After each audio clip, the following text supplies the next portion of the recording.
Today on the show, we are braving the elements of Salusa Secundus and fighting for our lives. Oh, also, we're just 9 years old.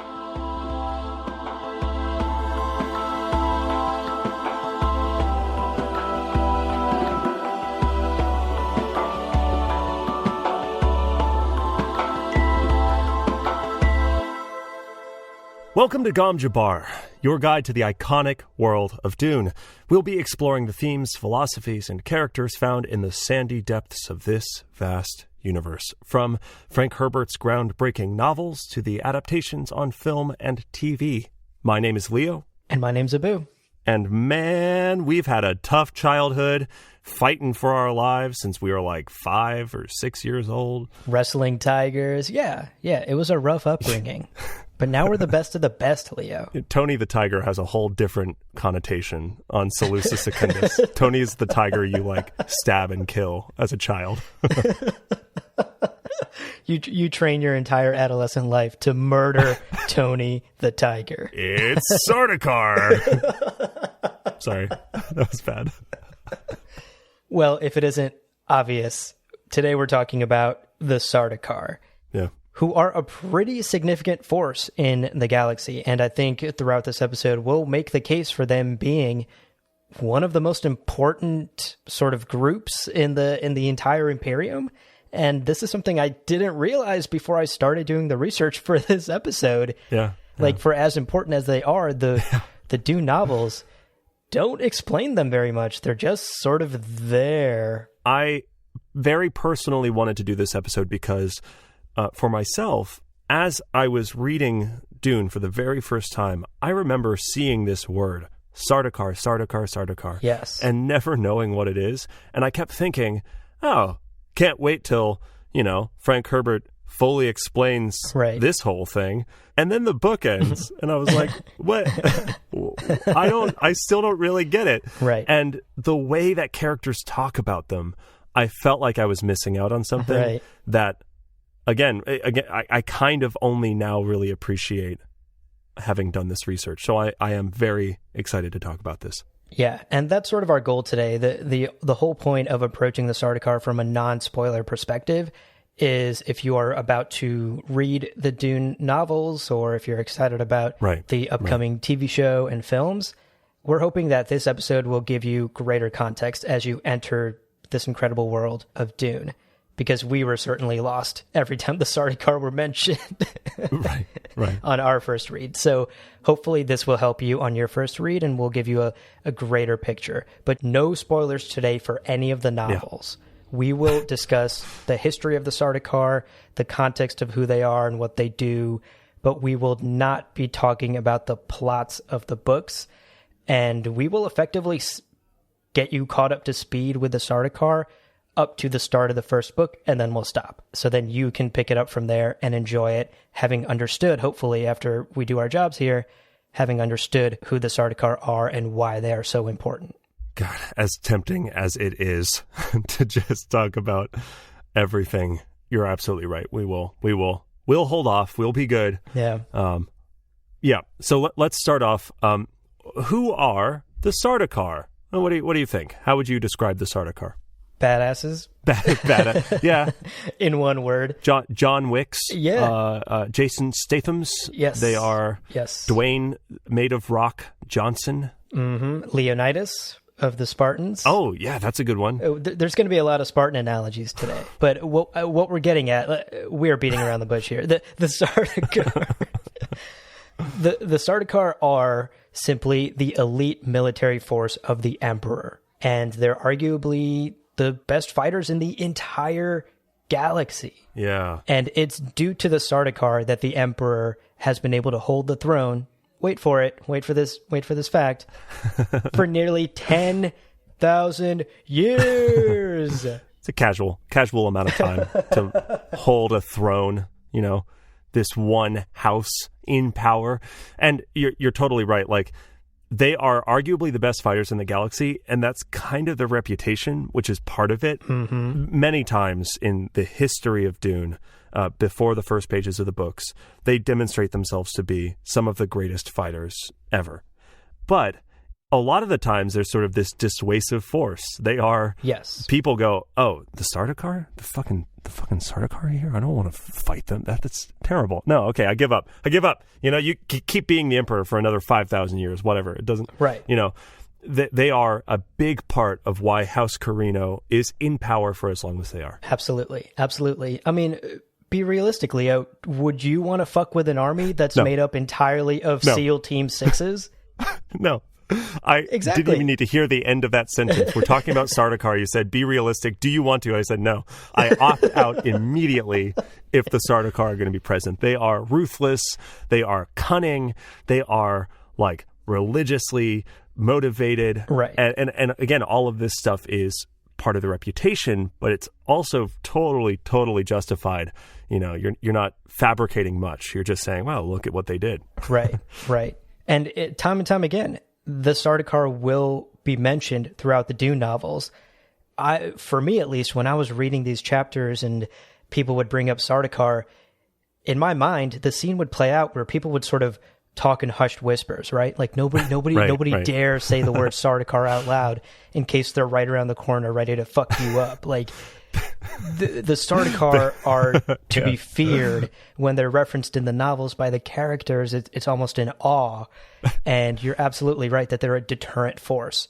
The Emperor's like, if you're going to fuck with me, you're going to have to get through the Sardaukar, and nobody is either able to get through the Sardaukar or even wants to try because of this reputation that they have for being such ruthless, such proficient fighters. Yeah. And we're going to dig into why that is. We're going to really dig into their history, what makes them such ruthless and incredible fighters, and how they rose to power, because it's a really fascinating history. It's funny because the way I agree, as you're reading the books, they are mentioned in these sort of hushed tones. I always got the impression of like Beetlejuice, like you don't want to say it too many times, or they'll appear, or like Death Eaters, or like Voldemort, like you just don't even want to say the name.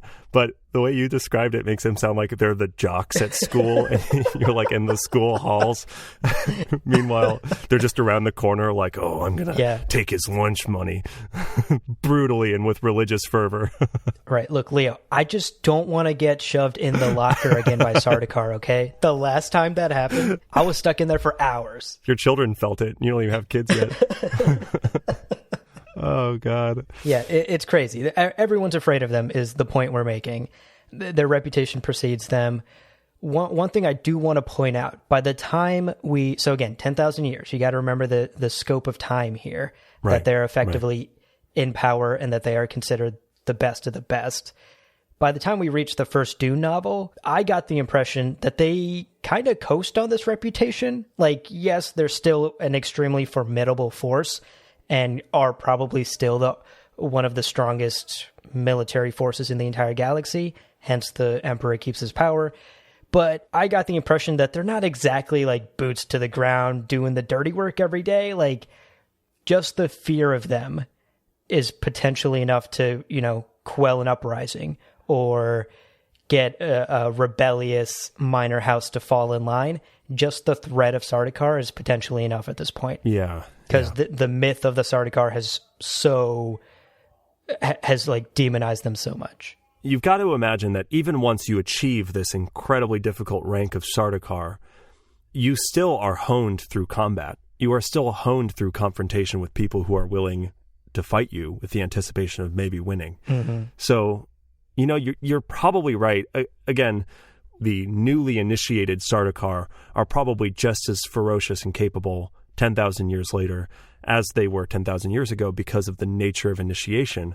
But you've got to think that those seasoned Sardaukar warriors, they haven't seen real combat in a long time. So I don't know. What is there left to challenge you, and what is there left to kind of cut your teeth on and force you to improve past maybe where you have to be that deterrent?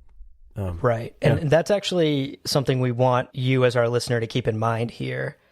This question of what is there left to challenge you? What is there left to sort of push you past your barrier, force you to do something, to push yourself to a level that you didn't expect? Yeah. If you are already the best of the best and everyone's scared shitless of you, like that is sort of the reputation that the Sardaukar have. And as we talk about their origins and the culture that the Sardaukar originally were formed in, you'll start to realize that it was their home planet, it was their brutal and deadly culture that sort of put them through the ringer. There's this quote that's attributed to Henry Kissinger. Not that I want to be quoting an asshole and warmonger like him, but this quote doesn't even make any sense because it's not true, but whatever. The quote says... You're setting this up very well. The quote is, "A diamond is a chunk of coal that did well under pressure." Yeah. And again, coal is not how diamonds are made, whatever. We don't have to get into the technicality of all of that, but the sentiment still stands, right? Yeah. It is external pressure. It is overcoming challenges that forces people to sometimes become the best versions of themselves or push themselves to a height that they never imagined. That is effectively the story of the Sardaukar. So we want you to keep this question in mind. As they grow to be this massive military might in the galaxy, do we think that because they have less external pressure and they start to become cozier as they become more powerful, or do they become softer? That's a question that we want to pose to you now. We're going to get into their origins here, and then we'll circle back to it at the end of the episode. And Leo, you and I think we'll have some thoughts to share about that. But keep that in mind as we get into their origins. Yeah, totally. So let's get into it. We've talked a little bit about it, but let's get into it. In so many ways, the beginning of the Sardaukar is very clearly just the planet they're on, the planet they're coming from. Seleucus Secundus is a shitty planet. It's not... To put it lightly, it ain't no Caladan. It ain't no paradise. If you were shopping for planets, you're going on like a interplanetary journey and you're like, I'm looking for a nice planet to settle down on. You would nope the hell out of Seleucus Secundus in seconds. Yeah. You'd be like, this sucks. This is the worst. Yeah, no. This is not the house that it's like a cute house flipping project for you and the partner. No. This is that house from that Netflix show, House on Haunted Hill or whatever that was. Oh yeah. Where people fucking die. Yeah. That's Seleucus Secundus as a property. Full of ghosts. Just super haunted. Whole place. Absolutely brutal planet. And I'm kind of joking about it, but it's true. The resources are almost non-existent. Pretty much the only thing's iron, and that's in very small amounts. The temperatures range from negative 45 degrees Celsius to 60 degrees Celsius. So, my God. Bring your zip off jean pants so you can convert between jeans and shorts. Yeah. It's not good enough. You're still going to die. So great. But it's still covered in plants and it has animals and stuff.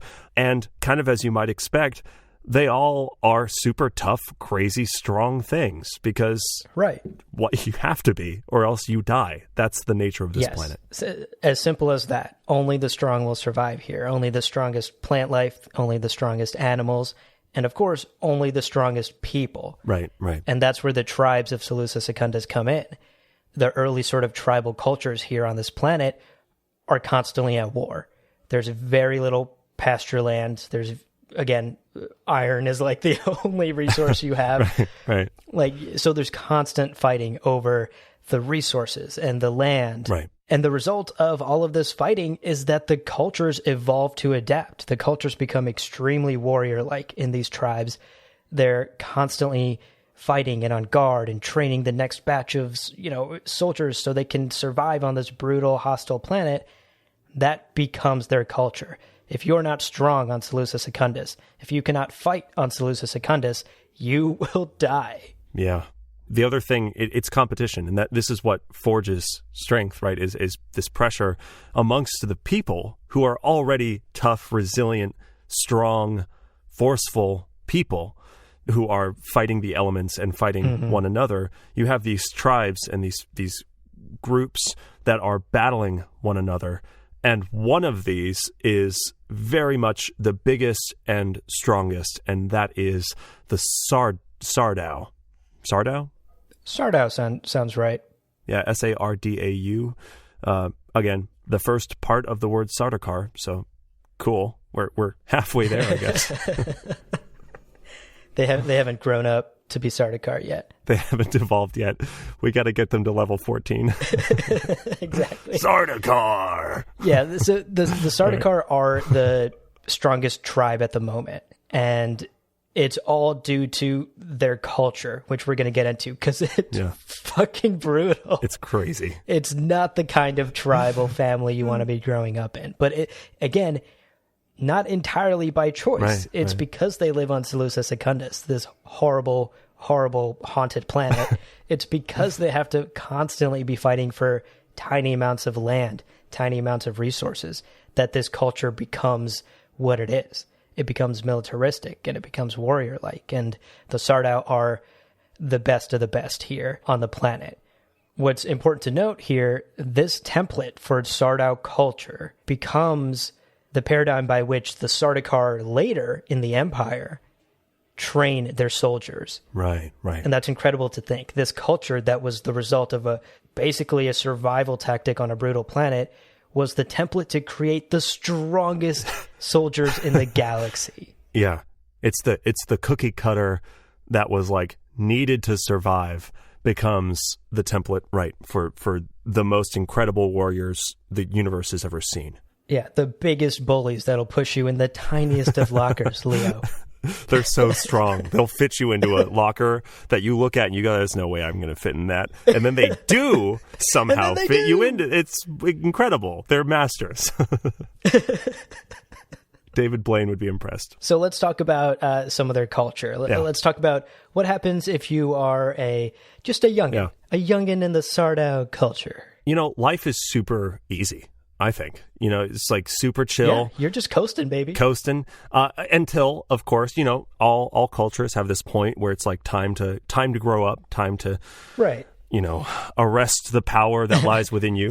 For the Sardau, it happens a little earlier than, like I remember when I was like in my 20s, I was like, oh, now I need to be able to take care of myself. A little earlier, maybe. Right, got to do my own taxes. Yeah, all of that really hard stuff. Meanwhile, Sardau children over here, 6 years old. 6 years old. They are sparring with knives. Hello. They are knife fighting before they've developed their brains fully. Insane. Yeah. Combat training starting at the age of 6. And that's not necessarily unprecedented. Obviously, that's inspired by Spartan culture. Right, yeah. And the Spartans also began training very, very young. They were also very much a warrior culture. And as we continue to talk about this culture, you will notice lots of similarities to Spartans. It's obvious that the Sardau and the Sardaukar were inspired for Frank Herbert by the real-life Spartans. And this is one of those parallels. The early combat training starting at the age of 6. Yeah. Now, Leo, while they're doing this combat training, are they allowed to kill each other? Yeah, I mean... That hesitation said everything that needed to be said. Yeah. It's not encouraged. Yeah. They're not really encouraged to kill each other. In fact, killing each other is bad because even like late bloomers, he's 7 and can't knife fight give him some time. It's believed by the Sardau people that warriors, these boys, inherit their true power through the puberty experience. Oh, I did too, actually. Yeah. Yeah, same. So listen, are we so different? That's the question. So from this age of 6, right, they're knife fighting. They're encouraged, draw blood, cool, whatever. If like little Tommy kills little Timmy, it's not great names that I just came up with, but it's okay. If little Tommy kills little Brandon, the adults will be like, we should probably keep an eye on this tiny murderer, but that's fine. Yeah, you're good. Just don't do it again. Let this be your like one murder before you're 10. Right. Yeah, slap exactly. on the wrist. Yeah, but it's not until after puberty that they are given the green light to kill people. Yeah, for a while, like they're like, yeah, go ahead, sure, you totally. Yeah, like puberty is where the Sardau believe, okay, now you should have, you've been training for. At this point, 6 or 7 years, you've hit puberty, whatever inherent ability you had should be out by now as a warrior. Right. And this is where it's kind of kosher for them to even accidentally kill each other during training. Right. And in fact, killing another person is part of the early initiation tests into the warrior caste. Like you don't necessarily graduate to becoming a full Sardau tribal warrior until you have taken a life. That's very much part of the culture. And this is a way to weed out the weaker children. If you cannot take a life, if you trip and fall and die in a training exercise, Right. we don't want you, Right. like you're not worthy of the warrior class. There's no way you'll survive on Seleucia Secundus. Like you can't go tripping around Seleucia Secundus. We can't have elite soldiers who trip. We said that very clearly, and you tripped. It is worth mentioning two things here. First of all, they maintained a crazy proportion of adults to children. Right. Obviously, with all these 16-year-olds dying, it's maybe not so surprising that there are fewer adults than there could be. But there are, I think it said something like 4 or 5 children to every adult. Yeah. Because they kind of anticipate a bunch of them dying. The other thing that I thought was interesting about this is they mentioned one of the things that would kill people is, you get cut during training or you get stabbed or injured and infection kills you. Oh my gosh. Or a weaker immune system kills you. And that's not okay. We don't want someone who's going to get sick on the road, So they are choosing the most resilient fighters, but also kind of inevitably the most resilient people too, who have the strongest immune systems. Right. And weeding out the weak. it is weeding out the weak in every way, right? If you're a super strong arm wrestler, but you get cold easily, then it's too bad. You're not going to make it into the Sardau fighting class. Yeah. Oops. Yeah. I mean, not to get all Benny Gesserit, but it's like a way to weed out the bad genes in the tribe and let only the strongest and the most resilient survive. And this happens, again, very early. We are talking about children and teenagers. Yeah.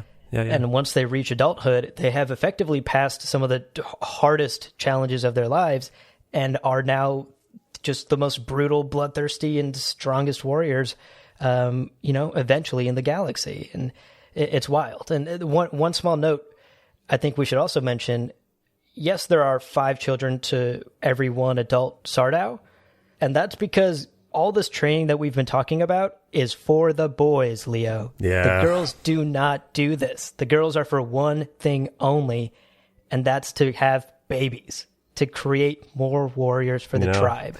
It's always the third thing people say about the Sardaukar, right? Religious fanatics, really incredible fighters, super sexist, crazy sexist. Super. Training for the lads, making the lads as big and tough and strong as possible. Meanwhile, the girls are just resigned to a life of creating more Sardau tribespeople. Yeah. They're living on a planet where it could be 60 degrees Celsius tomorrow. Yeah. You need the population. Right. The faster people die, the faster you need to create more of them. So, of course, we're not justifying what they've done, and it's a brutal, tribal, sort of backwards culture, but it's a result of the world they inhabit. Yeah. And that's the unfortunate part of it. It's just a cold, calculated, totally unfair, really brutally, very different from any of our values here on Terra in the year 2020. We're a soft bunch, Leo. That's all. We're a bunch of Pillsbury doughboys. We are soft. Yeah, exactly. But to be fair, we're better than the Sardau in many other ways. So many ways. I can draw pretty well. And how many Sardau warriors can show me a Sardau artist? Yeah. Fuck, probably none. Probably none of them. Probably none. They all died the way that I would. So let's talk about some of the initiations and the tests that these children make. Right. One small fact that the encyclopedia made sure to point out, which I found shocking, was many of these children never make it past the age of 12. So brutal training, you reach puberty, and you just don't pass. You die. You get infected. You get sick. You catch a cold. There's a test that happens twice a year from the ages of 8 to 12, where these children are left empty-handed out in the wastes of Seleucia Secundus, and left to either die or survive and make their way back to the tribe. So again, another way to just weed out the weak. And many of these children don't make it past the age of 12. Yeah, it's true. It's just like Minecraft, but way darker, just way more violent and terrible. You're just it's impossible. Yeah. There is a special challenge. So when they make it to puberty, there's like a fun kind of like nice. party challenge. It's like, oh, cool. It's a graduation puberty challenge. Yay. Yeah, I think I had one of those too. It was called high school. And you went to high school on Skull Reach, huh? Yeah. Cool. So boys are sent to Skull Reach. Skull Reach, which, by the way, okay, Seleucus Secundus, shitty planet. Skull Reach, shittiest part of the shitty planet. This is just a bad... Yep. So bad. It's, oh, wow. It is the worst. And... These boys are sent there. Now, you might make the mistake of underestimating these, like, 13-year-old children and go, oh. You fool. Probably a bunch of, you fool. Probably most of them die during this point. Well, M. Night Shyamalan's present because 90% of them survive this fun puberty challenge. Plot twist. Exactly. At this point, the children who have made it to puberty, the boys who have made it to puberty, are so tremendously resilient that you can send them to the worst... Imagine the worst place on Earth. Yeah. And consider the fact that galactically Earth is like a paradise. This is the worst place on the worst planet. Right. Imagine surviving Florida. Wow. I'm not even going to defend Florida. I just stumped is that number one for you? It's I think it's high on the list. I was going to say like the bottom of a volcano or something, but you're like Miami, Tampa, just man. Tampa. Just imagine it. These boys are so hardy. These boys are so strong that they can go to Skull Reach. They can go to Tampa Bay, Florida. They can go to Tampa, and 90% of them make it back alive. It's incredible. Like Frank Herbert was on a rough vacation to Tampa when he was writing about Seleucus Secundus. Yeah, he's in Tampa like, fuck, is it 60 degrees Celsius here right now? And last night was as nearly negative 30. Oh, God. Oh, gosh. Yeah, exactly. What are we talking about? I don't even know. All right, back on track. Know, so, again, the point we're making is by the time these children get to adulthood, they are tough. And tough is not a strong enough word for what they are. This leads the Sardau to start expanding across Seleucus Secundus. And eventually the Sardau win wars, fight other tribes, and become less of a tribe and more of a nation. They start, at first it was sort of murder everyone, take no prisoners. Right. But then they realized, wait a second, prisoners could actually be useful.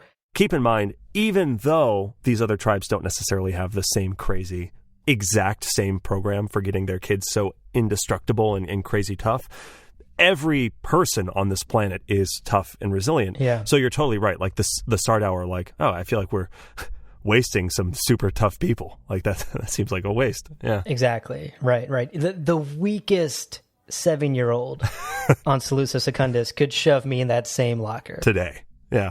Right now. Exactly. So again, the Sardau just happen to be the strongest and the baddest and the most brutal. They take over these other tribes. They start incorporating them into their now nation because they've spread so far and grown so large. And this is where the Sardaukar are formally created. So the Sardaukar are the elite fighting force of the Sardau nation now.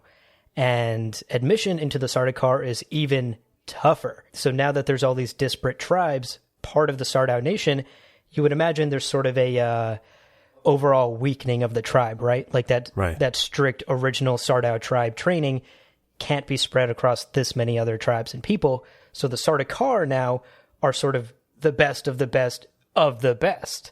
And this is the elite fighting force, and admission to this group is given, again, to only the strongest of the people, only the strongest of the warriors, and only the most fanatically loyal. Right. Now, of course, all of this is creating this incredible, powerful force that is out there in the universe, but right now it's not really on many people's radar. This is all very like on Seleucus Secundus. Mm-hmm. So we have to get to this point where it's kind of introduced to the world or the galaxy. And the way this is done is through this battle. The Sardaukar end up fighting at what is called the Battle of Corin. And this is really the first time that you see the Sardaukar on the kind of world stage demonstrating, because they're fighting the Landsraad. Yeah. Like, they are fighting all of the major houses. The combined might of the major houses. Right. Yeah. And they technically win. Crazy. Like, it's a wild upset. You know, again, you imagine like one country's SEAL Team 6 taking on every other, nation in the world in united power and winning. Unheard of, unprecedented in our world and our timeline, and also in Dune. So this is a massive moment in history. Mm-hmm. It was technically a victory, but it also kind of was a stalemate. Both sides, right, basically had to, like, it wasn't such a sound defeat, or enough of a victory where the Sardaukar could just keep steamrolling. Right. They had enough losses. It was a brutal enough fight, again, against literally all of the combined might of the House Major. Yeah. It was a brutal enough fight for them that they had to come to the negotiating table at this point. And this is where the iconic, and we mentioned this in our timeline episode a few episodes ago, this is where the Treaty of Corin is signed. But imagine being a Mentat on that day, of being like, I need more data about this thing. So tell me, the Sardaukar fought who? All of them. All of them. All of who? The other people in Seleucia? No. All of the other people everywhere. All of them. And they lost. No, they won. And the Mentat's like, well, I resign. I no longer know what's happening. Is the sky blue? Who knows? Who's to say? Yeah. Ask the Sardaukar, they know better. It's an absolutely wild thing to think about. This battle, this treaty establishes like the modern world of Dune, like as modern as you can call it. Remember, this happens 10,000 years before the first pages of the Dune novel. The Battle of Corin is 88 BG, right? Yes. Yeah. So on that timeline, if you haven't listened to our episode 1 timeline, do, because it's good to know that. Yeah. It's good to know that 88 before the foundation of the Spacing Guild. Yeah. So this treaty leads to a couple of changes for the Sardau people and the Sardaukar. The leader of the people at the time officially becomes the first Padishah emperor, and this is where House Corin is officially established. This Padishah emperor, this leader of the Sardau people, establishes his house as House Corin, named, of course, after the Battle of Corin, which took place near the planet of Corin. It all makes sense. And this establishes the Imperium as we know it today, and quite literally establishes the line of Padishah emperors that, for the most part, except for a couple of rebellious people here and there, for the most part, maintain their power until the first pages of Dune. From 88 BG on the timeline to 10,000 and some odd years to the first pages of Dune when we're introduced to them, they are still in power. Right. And it's all due to the might of the Sardaukar. And it's really interesting to know that this, according at least to the encyclopedia, which we consider sort of primary canon, Brian Herbert's books may adjust this House Corin origin a little bit, but as far as we understand the lore on this podcast from Frank's own words and from the encyclopedia, House Corin was originally the Sardau people, and they were established after their victory and because of this Treaty of Corin. Yeah. And again, they are single-handedly wielding this weapon, the Sardaukar, for 10,000 years.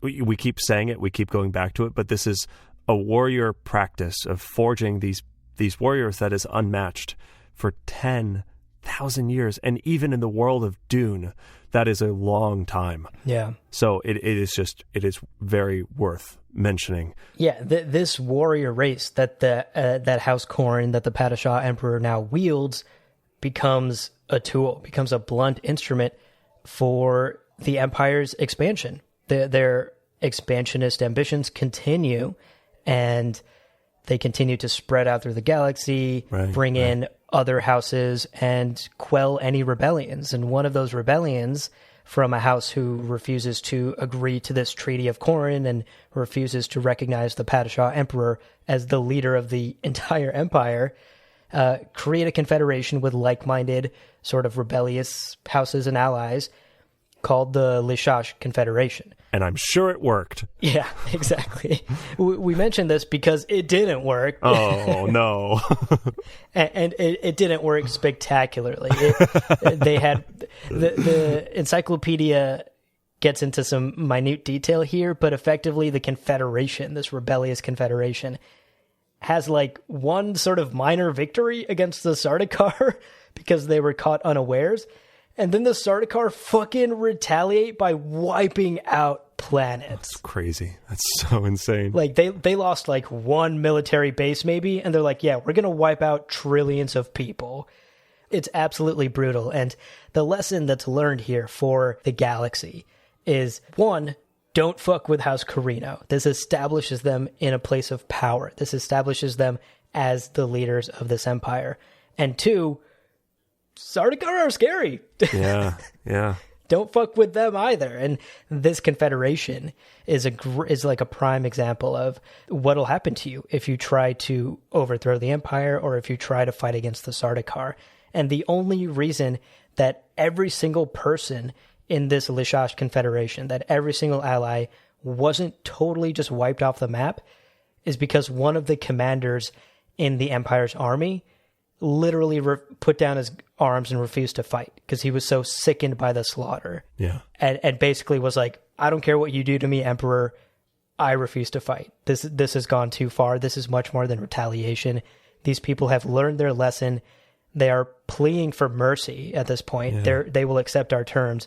Why are we still killing them? Right. And that's how far the Sardaukar take it. That's how far the Emperor takes it before finally stopping.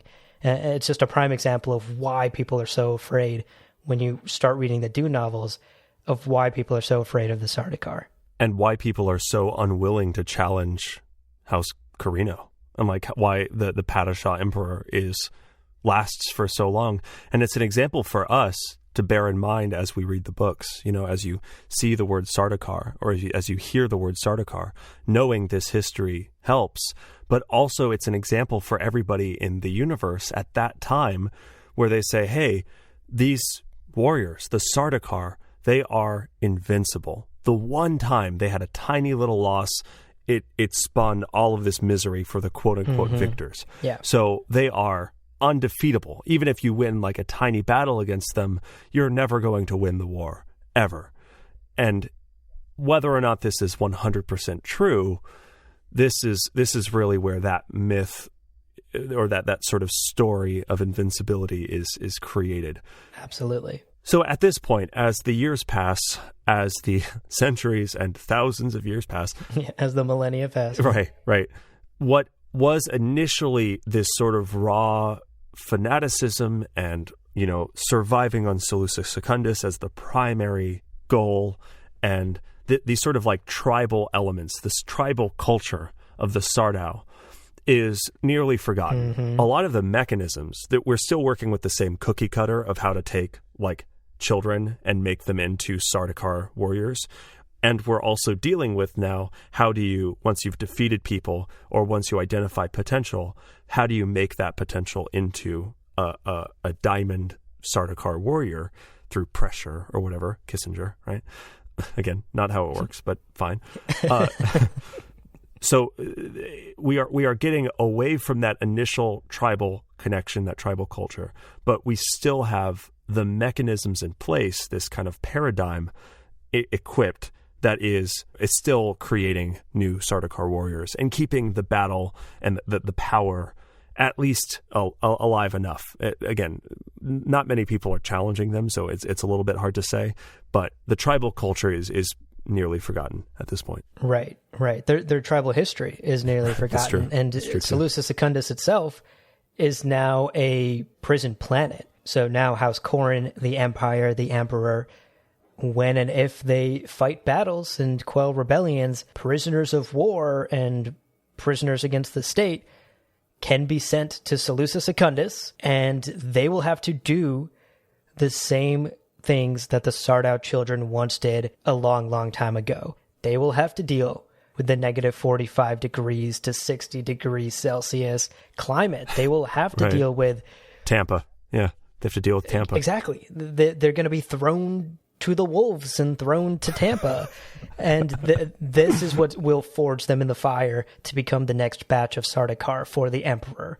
So like you said, that tribal culture and maybe many of their tribal ways are no longer present for the Sardau and for House Carino and for the people in power. But the lessons they learned from their own history and from their own origins are still very much at play. They know if you want to be the best, throw these people into the worst of conditions. Make these people survive or die. And that is how they continue to create more Sardaukar warriors and continue to create the best of the best. There's some interesting conversations in the, or like writings in the encyclopedia about the perspective of prisoners of war who then become Sardaukar and how they are like then enforcing these things that were initially enforced upon them, but kind of happily. It's sort of strange. I think we don't have all of the intricate details of like how a prisoner of war would end up a Sardaukar warrior. Yeah, but it's just interesting because, you would think like, okay, I'm on a prison planet and they gave me a weapon and are training me and giving me opportunities to get stronger. That seems like not a great prison. Right. That seems counterproductive for you. And you have to assume part of that is religious brainwashing too. You know, right. The Sardaukar are known for their almost fanatical religious obsessions, and that I assume is part of the training at Seleucus Secundus. And again, all ties back to their own origins as the Sardau people, as their tribal lifestyle, right? Where their religion was to fight, their religion was to survive and to be warriors, and that all continues for these Sardaukar prisoners that are now trained on Seleucus Secundus. It all ties back to their origins. So that's who the Sardaukar are. As you go into, if you're reading the books or if you are watching Denis Villeneuve's movies or the Sisterhood series, I don't know if the Sardaukar are going to be present in that. Just know, again, these are elite warriors forged in these insane fires of challenge and adversity. And they have this reputation that is, every time it's been challenged, has been reinforced. But you brought up a good point at the beginning of the episode, and if you're listening, maybe you've had some time to think about it. Mm-hmm. Does comfort make someone soft? Does ease of life breed complacency? Are comfort and complacency the same thing? Yeah, I thought that this would be a interesting sort of wrap up for today's episode, right? Like we've given you the origins of the Sardaukar, we've explained who they are, we've explained why people fear them so much, and how they became the best warriors in the galaxy. Right. And the through line here sort of is what I mentioned earlier at the top of the episode, this idea of being forged in the fires of conflict and having to survive like every minute of your life. That is what made them so good and so strong as warriors in this galaxy. And the question here, and Leo, you and I can maybe talk our way through this, because I don't know that I have settled one way or another, but yeah. The question here becomes, are they the best because of that brutality? And could anyone achieve that level while also living like a better life, like not being thrown out into the wilderness and having to survive at the age of 8? Like, could you still outdo the Sardaukar warriors by just training really hard? Like, is there a level of motivation that you could achieve on your own without that external pressure? The thing that I keep coming back to is comfort isn't necessarily complacency, right? They're not the same thing. You can live a quote unquote comfortable life and have some of the basic comforts, like, yes, I have food, I have shelter, I have family, a support system, but you can still continuously push yourself to be better, right? Right. We have high performing athletes. We have people who have exceptional abilities because they push themselves, and it's not because they were thrown out of their homes into Tampa, Florida, like at the age of 8 to try and survive. Every Olympian, starts in Tampa. Yeah, exactly. And it's, like Roger Federer isn't the best tennis player in the world because he was he might have been training early on. Twice a year, 8 years old. Yeah. Tampa.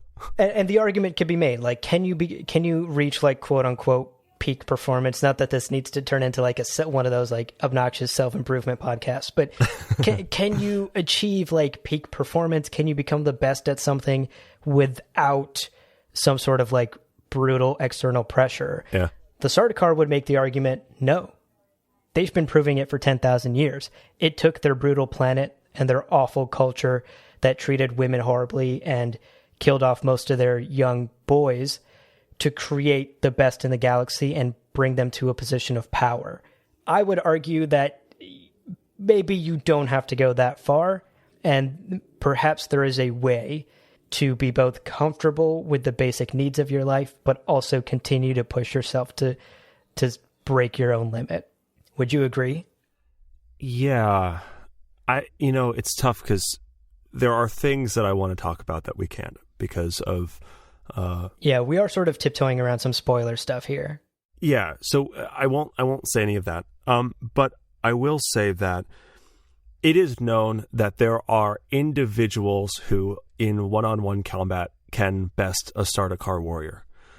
In the encyclopedia, it is acknowledged in the encyclopedia that a Bene Gesserit adept can, in one-on-one combat, overpower a Sardaukar. Not maybe every adept and every Sardaukar. This isn't just universally speaking. But I bring up this example because the Bene Gesserit, and we can't really say too much about them, but they are not on Seleucus Secundus. Right. They are not being forged in the same fires as the Sardaukar warriors. And yet, on a very small scale, they are finding their way to this competence in confrontation. Now, that doesn't make the Sardaukar army any less the most powerful army in the universe. No one can challenge House Carino and the Padishah Emperor. But in one-on-one combat, it is, in very rare instances, known that individuals can. Right. Exactly. So sort of going back to what I was saying about like pro athletes, like that's an individual achievement, right? Like that took a certain level of like pushing themselves. That took a certain type of person, probably a very type A person, to do that. Yeah. Not everyone is winning gold medals at the Olympics. Right, yeah. But you can be damn sure that if there was an Olympics for slaughtering the fuck out of people, a lot of the Sardaukar would be getting gold and silver. There's no right answer, right? We're discussing this sort of philosophical point of whether or not you need outside forces to push you beyond your limit, or if you aren't capable of doing it yourself. And I think the argument we're trying to get at ultimately is like, yeah, you as one person could, but how can you guarantee an entire army of hundreds of thousands of soldiers will do that, and will do that at a reliable rate? And the answer is Seleucus Secundus. The answer is Tampa, Florida. Seleucus Secundus.